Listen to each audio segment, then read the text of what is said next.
పార్టీలు ధర్నాలు చేస్తా ఉన్నారు, ఇంకో పక్క ఉద్యోగ ఉపాధ్యాయ కార్మికులు రోడ్డు ఎక్కారు. వీళ్ళ సమస్యలు ఇన్నుండగా వీళ్ళకి ఒక 5 నిమిషాల సమయం ఇవ్వలేను, 45 నిమిషాలు ఎందుకు కూర్చున్నాడు? సరే, షర్మిల గారు నుంచి పట్టించుకోలేదు జనాన్ని, అది అలవాటైందే కదా, తెలిసిందే కదా అని కాదండి. షర్మిల గారు వచ్చి ఎంతసేపు ఉన్నారు?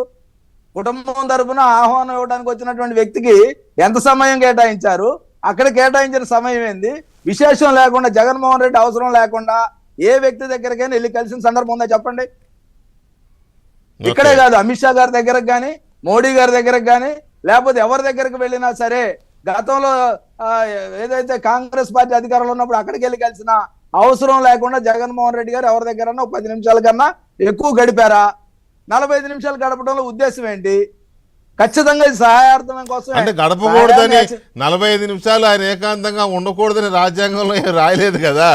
ఆయన వాళ్ళిద్దరు స్వేచ్ఛ. కాకపోతే ఏంటంటే వాళ్ళు సీనియర్ అంటే మీన్ రాష్ట్ర స్థాయి అధినేతలు కాబట్టి డెఫినెట్ గా ఉత్సుకత ఉంటుంది, రాజకీయపరమైన చర్చ జరుగుతుంది. అది అందుకే కదా చర్చ పెట్టి అది బయటకు వచ్చి మాట్లాడితే అసలు అనుమానాలు లేవు, మేము అడిగే పని లేదు కదా.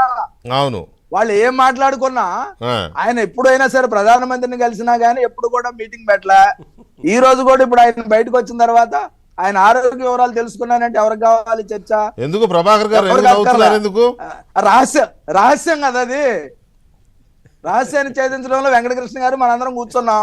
ఆ రహస్య ఛేదన గానీ ఆమెను తెలిస్తే ప్రభాకర్ గారిని చెప్పమానండి. ప్రభాకర్ గారు నవ్వుతున్నాడు ఎందుకో మరి, రహస్యం చెప్పాలి, అని తెలిసే ఉంటదండి.